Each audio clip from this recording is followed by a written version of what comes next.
Kick ಹೆಸರಲ್ಲಿ ಕನ್ನಡದಲ್ಲಿ ಚಿತ್ರವೊಂದು ತಯಾರಾಗ್ತಿದೆ. ಇದು ತೆಲುಗು ಚಿತ್ರದ ರೀಮೇಕ್. ಇಷ್ಕ್ ಎಂಬ ಹೆಸರಿನಲ್ಲಿ ತೆರೆ ಕಂಡಿದ್ದ ತೆಲುಗು ಚಿತ್ರವನ್ನು ಕನ್ನಡಕ್ಕೆ ತರಲಾಗಿದೆ. ರಂಗಭೂಮಿ ಮತ್ತು ಸಿನಿಮಾ ರಂಗದಲ್ಲಿ ಒಟ್ಟು 12 ವರ್ಷಗಳ ಅನುಭವ ಹೊಂದಿರುವ ಎಂ ಕೊಟ್ರೇಶ್ ನಿರ್ದೇಶನದ ಈ ಚಿತ್ರದಲ್ಲಿ ಯುವ ನಿರ್ಮಾಪಕ ಕಮಲ್ ನಾಯಕನಾಗ್ತಿದ್ದಾರೆ. ಚಿತ್ರಕ್ಕಾಗಿ ಅವರು ತಮ್ಮ ಹೆಸರನ್ನು ರಾಜ್ ಕಮಲ್ ಎಂದು ಬದಲಾಯಿಸಿಕೊಂಡಿದ್ದು, ಅವರ ತಂದೆ ಕೆ ಬಾಬು ಚಿತ್ರದ ನಿರ್ಮಾಣದ ಹೊಣೆಯನ್ನು ಹೊತ್ತುಕೊಂಡಿದ್ದಾರೆ. ಜಸ್ಸಿ ಗಿಫ್ಟ್ ಚಿತ್ರಕ್ಕೆ ಸಂಗೀತ ನೀಡುತ್ತಿದ್ದು 5 ಹಾಡುಗಳಿವೆ ಎನ್ನಲಾಗಿದೆ.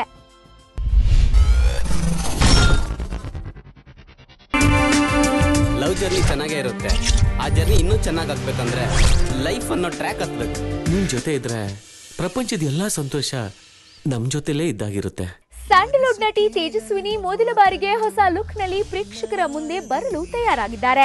ಇಲ್ಲಿಯ ತನಕ ಇವರು ಮೈತುಂಬಾ ಬಟ್ಟೆ ತೊಟ್ಟು ಹೋಮ್ಲಿ ಕ್ಯಾರೆಕ್ಟರ್ಗಳಲ್ಲಿ ಕಾಣಿಸಿಕೊಂಡಿದ್ದೇ ಹೆಚ್ಚು. ಈಗ ಇದೇ ಮೊದಲ ಬಾರಿಗೆ ನಿತ್ಯ ಜೊತೆ ಸತ್ಯ ಚಿತ್ರದ ಮೂಲಕ ಹಾಟ್ ಅವತಾರ ತಾಳ್ತಿದ್ದಾರೆ. ಈಗಷ್ಟೇ ಈ ಚಿತ್ರದ ಪ್ರೋಮೋ ಮತ್ತು ಹಾಡುಗಳ ಆಡಿಯೋ ಸಿಡಿ ಹೊರಬಂದಿದ್ದು, ತೇಜಸ್ವಿನಿಯ ಹಾಟ್ ಲುಕ್ ಅಲ್ಲಿ ಪಡ್ಡೆಗಳ ಕಣ್ಣು ಕುಕ್ಕುವಂತಿದೆ.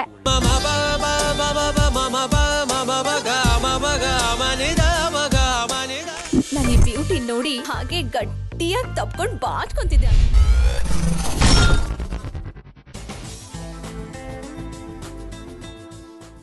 ಗ್ರಾಮಿ ಪ್ರಶಸ್ತಿಗೆ ರಾಜ್ಯದ ರುದ್ರೇಶ್ ಎಂಬುವವರು ಆಯ್ಕೆಯಾಗಿದ್ದಾರೆ. ಕೋಲಾರ ಮೂಲದ ರುದ್ರೇಶ್ ಮಹಾಂತಪ್ಪ ಹಾಗೂ ಭಾರತ ಮೂಲದ ಡೇವಿಡ್ ಬಾಲಕೃಷ್ಣನ್ ಅವರು 58ನೇ ಗ್ರಾಮಿ ಪ್ರಶಸ್ತಿಯ ಅತ್ಯುತ್ತಮ ವಾದ್ಯ ಸಂಯೋಜನೆ ವಿಭಾಗದ ದಿ ಆಫ್ರೋ ಲ್ಯಾಟಿನ್ ಜಾರ್ಜ್ ಸೂಟ್ ಪ್ರಶಸ್ತಿಗೆ ನಾಮನಿರ್ದೇಶನಗೊಂಡಿದ್ದಾರೆ. ಅಂತಿಮಗೊಂಡ ವ್ಯಕ್ತಿಗಳಿಗೆ ಫೆಬ್ರವರಿ 15ಕ್ಕೆ ಪ್ರಶಸ್ತಿಗಳನ್ನು ಪ್ರದಾನ ಮಾಡಲಾಗುವುದು.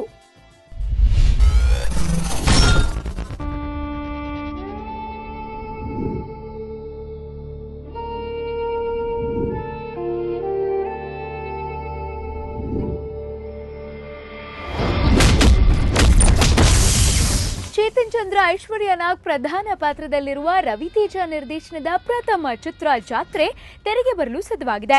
ಹಳ್ಳಿಯಿಂದ ನಗರಕ್ಕೆ ಬರುವ ನಾಯಕ ಒಂದೇ ದಿನದಲ್ಲಿ ಅಲ್ಲಿ ಪಡೆಯುವ ಹೊಸ ಅನುಭವವೇ ಜಾತ್ರೆ ಎನ್ನುತ್ತಾರೆ ನಿರ್ದೇಶಕರು. ಹಳ್ಳಿಗಳಲ್ಲಿ ಜಾತ್ರೆಗಾಗಿ ಜನ ಸೇರ್ತಾರೆ. ಬೆಂಗಳೂರಲ್ಲಿ ಜನ ಸೇರಿದ್ದಲ್ಲೆಲ್ಲ ಜಾತ್ರೆ ನಡೆಯುತ್ತದೆ ಎಂಬುದು ಅವರು ಜಾತ್ರೆ ಪದಕ್ಕೆ ನೀಡುವ ಭಾಷ್ಯ. ಇದೊಂದು ಕಲರ್ಫುಲ್ ಚಿತ್ರವಾಗಿದ್ದು, ರಕ್ಷಿತ್ ಶೆಟ್ಟಿ, ಮಾಸ್ಟರ್ ಆನಂದ್, ಶ್ರವಂತ್, ಅಕ್ಷಯ್ ಮೊದಲಾದವರು ಅತಿಥಿ ಪಾತ್ರದಲ್ಲಿ ನಟಿಸಿದ್ದಾರೆ. ಮುಂದಿನ ವಾರದಿಂದ ಗಾಂಧಿನಗರದಲ್ಲಿ ಜಾತ್ರೆ ಶುರು.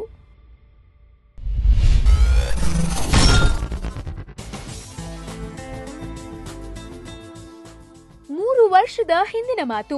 ಪ್ರೀತಿಸಿ ಪರಸ್ಪರ ಒಪ್ಪಿಗೆ ಮೇರೆಗೆ ಮನೆಯಲ್ಲಿ ಗುರು ಹಿರಿಯರ ಸಮ್ಮುಖದಲ್ಲಿ ನಿಶ್ಚಿತಾರ್ಥ ಮಾಡಿಕೊಂಡ ನಟಿ ಪೂಜಾ ಗಾಂಧಿ ಮತ್ತು ಆನಂದ್ ಗೌಡ ಹೆಚ್ಚು ದಿನ ಒಂದಾಗಿ ಇರಲಿಲ್ಲ. ಕೆಲವೇ ದಿನಗಳಲ್ಲಿ ದೂರವಾದ ಪೂಜಾ ಗಾಂಧಿ ಮತ್ತು ಆನಂದ್ ಗೌಡ ಅದಕ್ಕೆ ಹಲವು ಕಾರಣಗಳನ್ನ ನೀಡಿದ್ರು. ನಿಶ್ಚಿತಾರ್ಥ ಮುರಿದು ಬೀಳುವುದಕ್ಕೆ ಏನು ಕಾರಣ ಅನ್ನೋದನ್ನ ನಟಿ ಪೂಜಾ ಗಾಂಧಿ ಗೆಳೆಯ ಅಯ್ಯಪ್ಪನೊಂದಿಗೆ ಬಿಗ್ ಬಾಸ್ ಮನೆಯಲ್ಲಿ ಬಾಯ್ಬಿಟ್ಟಿದ್ದಾರೆ. ನಿಶ್ಚಿತಾರ್ಥ ಆದ ಬಳಿಕ ಎಲ್ಲರ ಮುಂದೆ ನನ್ನನ್ನ ಅವಾಚ್ಯ ಶಬ್ದದಿಂದ ನಿಂದಿಸಿದ್ರು. ಅದೆಷ್ಟೋ ಸಾರಿ ಪಬ್ಲಿಕ್ ನಲ್ಲಿ ಅವಮಾನ ಮಾಡಿದ್ದಾರೆ. ಅಲ್ಲದೆ ಅನುಮಾನ ಕೂಡ ಜಾಸ್ತಿ. ಹಾಗಾಗಿ ಆನಂದ್ ಗೌಡ ಅವರ ಜೊತೆಗಿನ ನಿಶ್ಚಿತಾರ್ಥವನ್ನ ಮುರಿದುಕೊಂಡೆ ಎಂದು ಮಳೆ ಹುಡುಗಿ ಪೂಜಾ ಗಾಂಧಿ ಬಾಯ್ಬಿಟ್ಟಿದ್ದಾರೆ.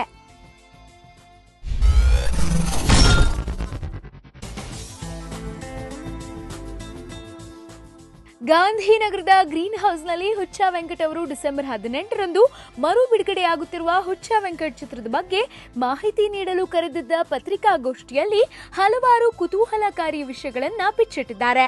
ಸಿನಿಮಾವನ್ನು ಹೃದಯದಿಂದ ಮಾಡಬೇಕು, ಮೆದುಳಿನಿಂದಲ್ಲ ಎಂದು ಹೇಳುವ ವೆಂಕಟ್ ತಮ್ಮ ಈಗಿನ ಜನಪ್ರಿಯತೆಗೆ ಜನ ಮನ್ನಣೆ ನೀಡುತ್ತಾರೆ ಎಂಬ ನಂಬಿಕೆ, ವಿಶ್ವಾಸದೊಂದಿಗೆ ಹುಚ್ಚ ವೆಂಕಟ್ ಚಿತ್ರವನ್ನು ಮತ್ತೆ ತೆರೆಗೆ ತರುವ ಪ್ರಯತ್ನಕ್ಕೆ ಕೈ ಹಾಕಿದ್ದಾರಂತೆ. ಜೊತೆಗೆ ನಾನು ಹುಚ್ಚ ಅಲ್ಲ, ಫೈರಿಂಗ್ ಸ್ಟಾರ್ ಎಂದು ಕಣ್ಣೀರಿಟ್ಟಿದ್ದಾರೆ.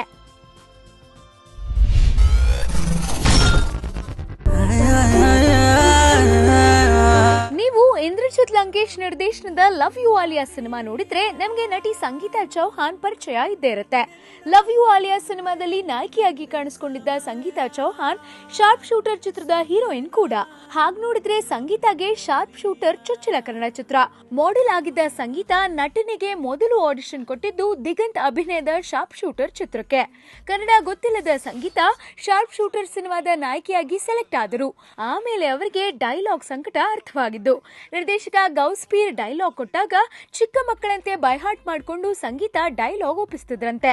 ಕೆಲವೊಮ್ಮೆ ತೀರಾ ಕಷ್ಟವಾದಾಗ ನಿರ್ದೇಶಕರ ಮುಂದೆ ಗುಳು ಅಂತ ಹತ್ತಿದ್ರಂತೆ ಸಂಗೀತ ಚೌಹಾನ್. ಲೇಡಿ ಪೊಲೀಸ್ ಕೈಲಿ ರೂಪಿಸಿದ್ರೆ ಆಗ ಬುದ್ಧಿ ಬರುತ್ತೆ. ಹುಡುಗರದ್ದು ಏನಿದ್ರು ಡಿಪಾರ್ಟ್ಮೆಂಟ್ ರುಬ್ಬಿಸ್ಕೊಳ್ಳೋದು.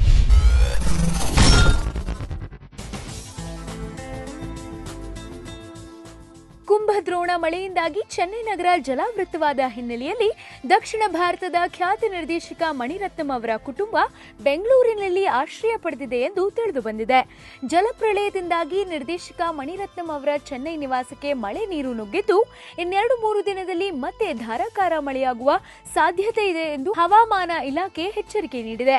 ಈ ಹಿನ್ನೆಲೆಯಲ್ಲಿ ಕಳೆದ 3 ದಿನಗಳ ಹಿಂದೆಯೇ ಮಣಿರತ್ನಂ ಮತ್ತು ಸುಹಾಸಿನಿ ಅವರು ಬೆಂಗಳೂರಿಗೆ ಆಗಮಿಸಿದ್ದು ಖ್ಯಾತ ನಟ ಮತ್ತು ವಸತಿ ಸಚಿವ ಅಂಬರೀಶ್ ಅವರ ನಿವಾಸದಲ್ಲಿ ಉಳಿದುಕೊಂಡಿದ್ದಾರೆ.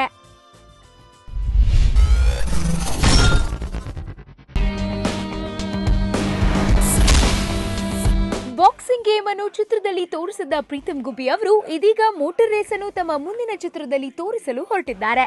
ಬಾಕ್ಸರ್ ಸಿನಿಮಾ ನಂತರ ಅವರು ನಾನು ಮತ್ತು ವರಲಕ್ಷ್ಮಿ ಎಂಬ ಸಿನಿಮಾವನ್ನು ನಿರ್ದೇಶಿಸಲು ಹೊರಟಿದ್ದಾರೆ. ಇದರಲ್ಲಿ ರಾಷ್ಟ್ರೀಯ ಮತ್ತು ಅಂತಾರಾಷ್ಟ್ರೀಯ ಬೈಕ್ ರೇಸ್ ಚಾಂಪಿಯನ್ಗಳನ್ನು ಬಳಸಿಕೊಳ್ತಿದ್ದಾರೆ. ಚಿತ್ರದಲ್ಲಿ ಹೊಸ ಮುಖಗಳಾದ ಪೃಥ್ವಿ ಮತ್ತು ಮಾಳವಿಕಾ ಮೋಹನ್ ಅವರ ಪರಿಚಯವಾಗ್ತಿದೆ.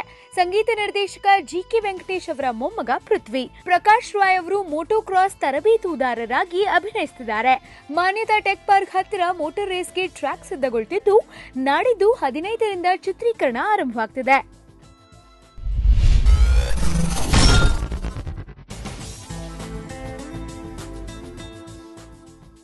ಸ್ಯಾಂಡಲ್ವುಡ್ನ ಹಾಟ್ ನಟಿ ತುಪ್ಪದ ಹುಡುಗಿ ರಾಗಿಣಿ ದ್ವಿವೇದಿ ವಿರುದ್ಧ ನಾಟಿ ಕೋಳಿ ಚಿತ್ರದ ನಿರ್ಮಾಪಕ ವೆಂಕಟೇಶ್ ಅವರು ಮಂಗಳವಾರ ಜೆಪಿ ನಗರ ಪೊಲೀಸ್ ಠಾಣೆಯಲ್ಲಿ ವಂಚನೆ ದೂರು ದಾಖಲಿಸಿದ್ದಾರೆ. ನಾಟಿ ಕೋಳಿ ಚಿತ್ರದಲ್ಲಿ ನಟಿಸಲು ಹಾಗೂ ವಸ್ತ್ರ ವಿನ್ಯಾಸಕ್ಕಾಗಿ 16.5 ಲಕ್ಷ ಮುಂಗಡ ಹಣ ಪಡೆದಿದ್ದ ನಟಿ ರಾಗಿಣಿ ಹಣ ಹಿಂದಿರುಗಿಸುವಂತೆ ಹಲವು ಬಾರಿ ಕೇಳಿಕೊಂಡ್ರೂ ಇದುವರೆಗೂ ಯಾವುದೇ ಪ್ರಯೋಜನವಾಗಿಲ್ಲ. ಚಿತ್ರದಿಂದ ಹಿಂದೆ ಸರಿದ ನಂತರ ಹಣ ವಾಪಸ್ ನೀಡುತ್ತಿಲ್ಲ ಎಂದು ಆರೋಪಿಸಿ ವೆಂಕಟೇಶ್ ಅವರು ದೂರು ನೀಡಿದ್ದಾರೆ.